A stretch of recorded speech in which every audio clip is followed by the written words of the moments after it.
next discussion, as we quickly move along, is on the theme of growing demand for senior living, or essentially the rise of retirement communities in South India. All right, and with longer life expectancy, with changing family structures and rising aspirations among seniors, there's a growing demand for thoughtfully designed retirement communities. Communities that offer comfort, security, and an active lifestyle. And this topic is of deep personal relevance to me, so I'm very much looking forward to moderating it. But I'd like to first invite my fellow panelists to take the stage, and they include R.V. Shekhar, the Chairman and Managing Director of Lanker Group. If we could please have Mr. Shekhar on stage. Huge round of applause for him, please. Mr. Shekhar, I believe you're amongst us. If you could kindly please do join us on stage. Thank you so much. Joining him, Mr. P. Suresh, who's the Managing Director at Arun Excello Group. If we could also have Mr. Suresh on stage. Thank you for being here, sir. Thank you, Mr. Shekhar. Thank you, Mr. Suresh. You can take the seats to your extreme left, and I'll be seated extreme right. And joining him lastly is Mr. Ashwin Kumar Iyer, who's the Director of Elements Active Senior Living. Hi. Welcome. Welcome, Mr. Iyer. Kindly do have a seat.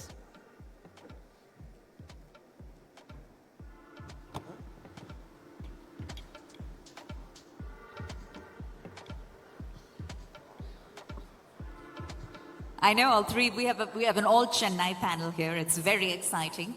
But amongst all of the discussion around projections, facts, figures, how bullish everyone is with respect to the industry, what sometimes gets overlooked is the fact that real estate is a very human business.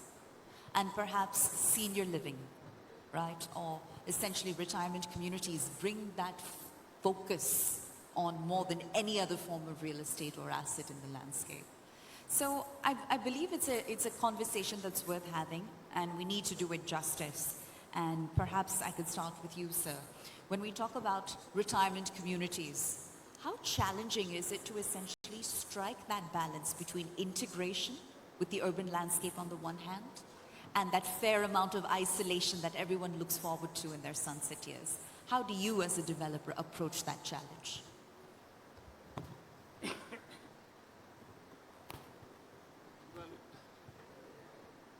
Thank you for inviting me. Absolutely, sir. It's our pleasure. For this show. I think I'm a senior myself, maybe a super senior, 76. So I have some of what I'm going to say is my personal belief, Please. Personal experience. Please. And maybe I might be a little bit maybe arrogant when I say this is what should be given to people like me by the society, the rest of the society. Well, so I make some demands, I concede some ground, and I want to say that I want to be relevant to the society, from whom and from where I take a lot. When it comes to senior living, personally, I'm still sitting here in front of you at this age only because I have not segregated myself from the rest of the society. Absolutely, sir. And that, I think, is such a personal, moving statement. It calls for a round of applause. It takes an incredible amount of guts and glory to share that. Thank you, sir. Please continue. So, I would not want to preach what I don't practice.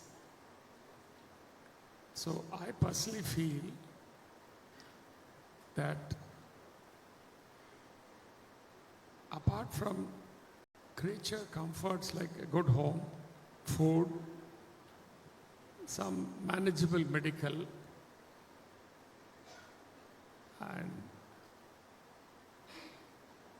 sports, friends, and so on and so forth, I think the longevity of the seniors will depend on how much the juniors are willing to intermingle with them and how much the seniors are willing to accommodate the juniors. I think very well said. Incredibly well said. The point is that at at a senior age, you can say, look, I know everything. So you have to be behaving this particular way. That's the only way it works. Those days are gone, clearly.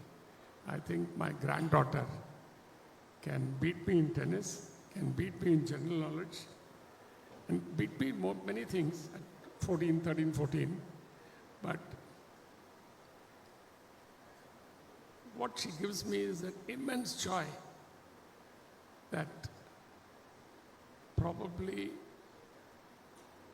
being in a group of similarly aged people like me would not give. So what I look forward to is an extension of my home. My granddaughter is not living here, Sure.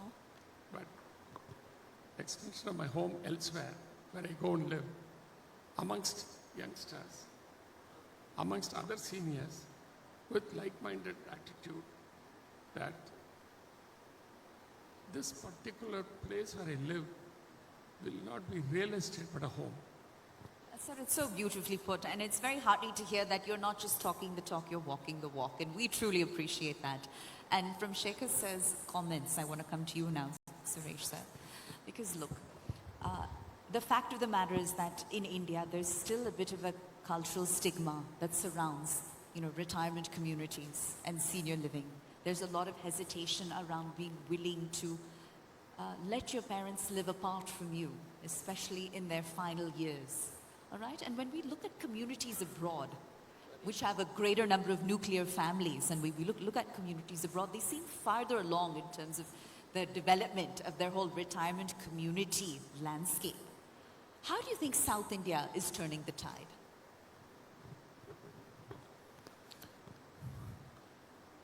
Well, I mean, the youngsters, we send them abroad for studies, higher Right. studies, and they get good job opportunities and settle there. And all the seniors are left here, the parents, to fend for themselves. So that is the situation. Because these children are not going to come back, so there has to be senior living communities which we have to develop, where these people can live independently with a lot of amenities in a community, so that, they don't miss anything. When I talk about the design of senior living, there are a few things which are very, very important. What they look for is there has to be a proper cross ventilation, there has to be a high ceiling, it has to be well lit, and they don't want a very dense development. They want a lot of open space. Right? And they want a lot of landscape, greenery to move around. And of course, one more interesting thing is they don't like to live in high-rise buildings. They want to live in single-storied villas or low-rise apartments. Sure. They expect that there has to be hygienic food that has to be prepared from a state-of-the-art kitchen. They expect a good arrangement with a good hospital where they get 24/7 health care. It has to be a safe and secure environment. So all these are very important. In addition to that, they look for a clubhouse with all the amenities so that they don't miss anything in life. So any successful senior retirement community has to take care of all this in the design and providing the infrastructure. Well, Mr. Iyer, all easier said than done, correct? And I think we can all agree this is somewhat of an unconventional real estate asset that calls for unconventional care models. So my question to you is, what are the subsegments of the market where you're seeing the most traction? Is it, for example, NRIs, empty nesters, those looking for a pensioner's paradise perhaps, retired ex-defense personnel, or perhaps even just single seniors? Where are you seeing the most traction? And what sort of pricing models, ownership models, value creation models are proving to be most effective? There is a bunch of things to be answered in that question. The market has witnessed an evolution. You asked me where do I see the traction, whether it is among the retired executives, retired government professionals, government officers, or is it defense personnel, or is it single seniors? You've listed down everything along the evolution line. Okay. When things started, say about a couple of decades back, and I've been active in this market from at least for a decade and a half and more. Initially, it was people who were on transferable jobs, people who were ready to accept change and who wanted to settle down in a place with all the services that they have been enjoying all their lives. Sure. Typically, quote unquote, the defense personnel, and people who have worked in large organizations such as the Tatas, people who have worked in the banks, etc., and the government organizations. Then the concept started percolating among the rest of the society. Now, I can tell you what is the difference between the call, what I received in 2010 and now. Please. People wouldn't understand what is a retirement community when I got a call in 2009 and 2010. Today, they call me and ask me specifically for a particular service, whether it is available or not. Sure. Okay. So the entire demand, entire requirement has undergone a huge evolution. Lately, a lot of things have been coming up, especially we are curating specifically spaces for single seniors. So that is because beyond 65 you will find a lot of single elders. Sure. So you'll have to very carefully curate spaces for them, design for them. Curating is not just necessarily a physical design, but also very clearly knitting a lifestyle among them to keep them mentally and physically active. So that has been the latest in thing, and this is going to go along. Now, the traction is going to go along, and see, there are only 3 certainties in life, I always say. One is old age, the second is ailment, and the third is death. None of them can be avoided, but you can be prepared. One wise way to get prepared is getting into a retirement community. So that's where we are. Sure. I mean, very well said there, very well said. And I want to come back to you, Shekhar, building on some of the comments that we've heard from the rest of the panel. Clearly, the approach to infrastructure, right, and project design differs when it comes to senior communities. We're many times looking for, like you said, single-story villas that are wheelchair accessible, and ambulances on site. You're not looking at multi-story high-rises. So the entire conventional, traditional approach to how a builder might monetize has suddenly changed, correct? So how does a developer factor that in while still considering the bottom line, right? Because no one kind of factor can truly trump the other. They needs to make both fiscal sense as well as quality of life common sense. Well, from our company point of view, it's completely amazing what I've heard just now. Right. We have built over the last 10 years single level villas which is suitable for an elderly couple and also a single person. Usually the single person is a female, but we have some males also. Then we have built 2-story luxury villas that also has moved. And very similar people came in, but they had a better budget. Then we have built 2-story, smaller land-sized villas. That has also moved. So I'm really confused about which of the thing is working, which is not working. Sure. And believe me, all of them eat out of the same kitchen, same dining hall, same sports and recreation center, And all of them have similar issue that they want to spend 4 months, 6 months with their children any part of the world.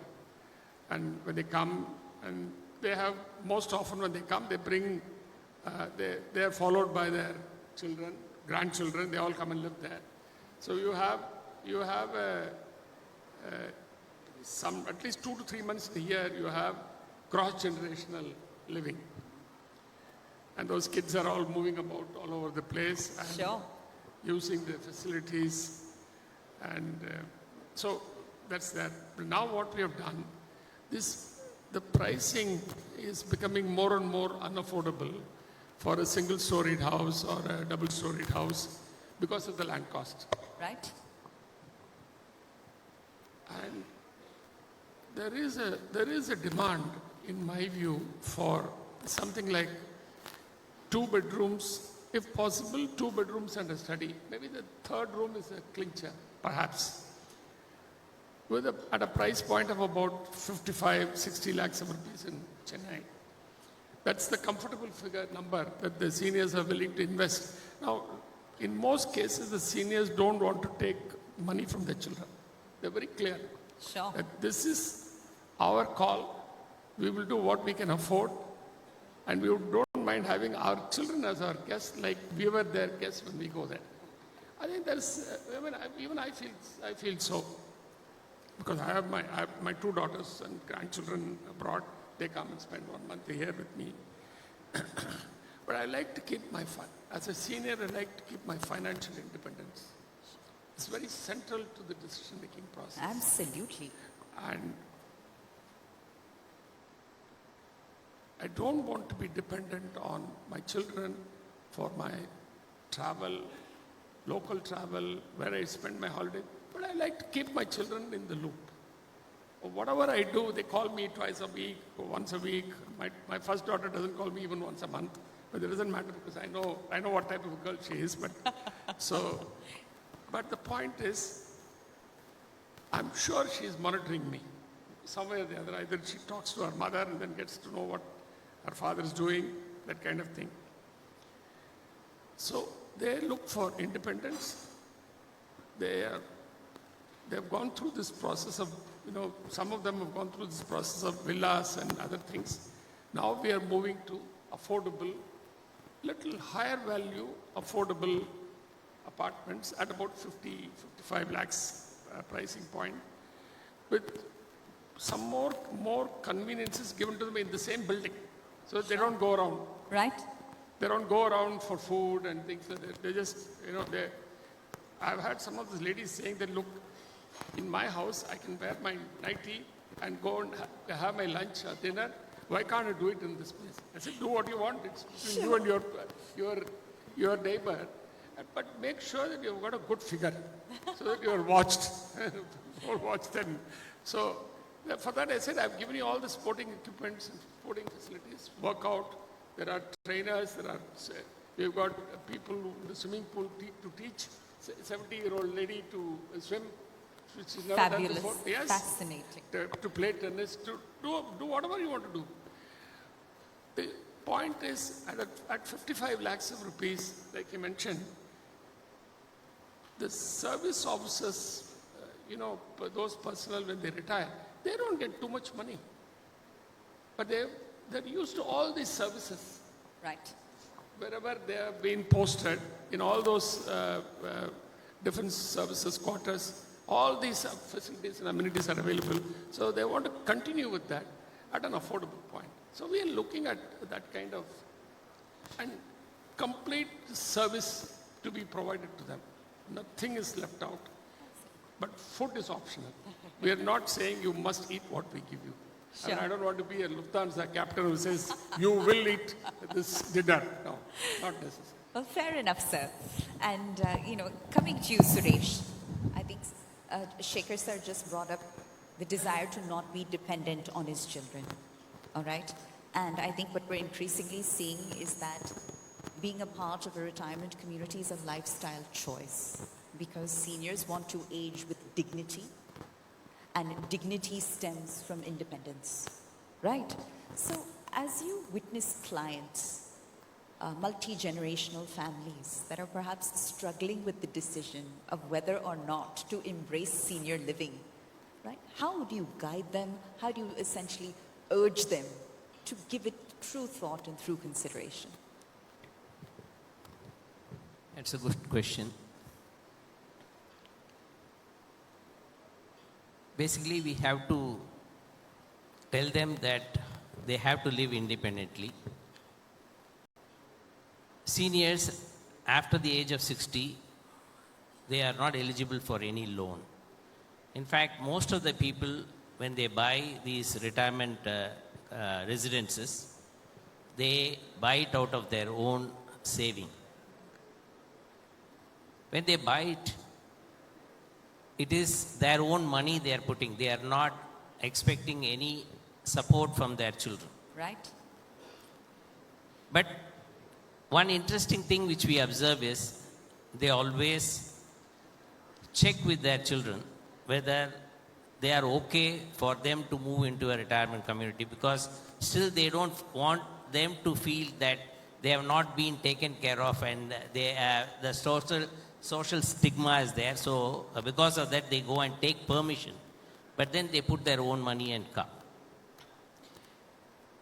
What I find is when they come into a community like this, and when a lot of activities are planned, and they move as in different groups, having different likings, like some like photography, some like music, some like culture, some like movies. They form their own groups, and they engage themselves. In fact, out of my own experience, I'm saying in a community where we have developed, there are phone calls from the children abroad saying that we are not able to reach our parents. What is happening? Right. So when we check with them, they say, you please tell them that we are very busy. Right from the morning to evening, we are fully occupied. So only in the night when we have time, we will talk to them. So that is the extent to which these people are enjoying their life, their golden years, and we have made that meaningful. Phenomenal. Thank you for sharing that. And by way of closing comments, and I'll pose my last question to you, Mr. Iyer. Look, I think we discussed traction earlier in the conversation. And what appears to me that in the kind of realm of retirement living at a home 3 to 4 months of the year, and then perhaps with your children the other months of the year, or traveling abroad other months of the year, seems to be the model that's catching on by way of popularity. What does that mean in terms of this fractional ownership model or a timeshare arrangement? Because that's going to have a huge role to play in the extent to which retirement communities and senior living permeates nationwide. See, as of now, the most popular model is the sale model, where people buy in India. But if you take the same case in United States or any of the developed nations where this particular industry is in far advanced stage, most of the dwellings there are all on the lease basis. This needs to catch up here. There are certain challenges, especially the challenges of what should be the return on investment in terms of lease, and acceptability when it comes share or fractional ownership or sharing residences, because these are all mindset issues. Right. So even after a very long time, people have accepted retirement community only because they think they own it. Our elders do not only want to live in their own house, they want to die in their own house. So that gives a sense of dignity, ownership, and security. Okay. So that the sense of acceptability has to come probably in years, probably in decades to come. That will be there. And there are challenges, and the challenges have to be met. And especially as far as leasing is concerned, that is the most preferred model across the world except India. But in India also it is catching up. There is a plenty of demand. There is a small bridging in the financial model that needs to be done. Plenty of organizations are trying to do it, including us. And when that bridging is successfully experimented, I think the lease model will catch on, and that's going to be the most popular one. Well, ladies and gentlemen, these are the pioneers that are championing senior living nationwide and making that presence felt by way of an asset class that perhaps is a lifestyle choice that can elevate quality of life and the vibrancy of your sunset years like you possibly could never have imagined. So a huge round of applause for all of them, please. Mr. Shekhar, Mr. Suresh, Mr. Iyer, it's a pleasure to join the panel with you. I'm truly honored, deeply humbled. Thank you. Huge round of applause once more. And let's please felicitate our panelists as well. If I could have Pooja Sethi amongst us to present each of them a token of our appreciation.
Okay.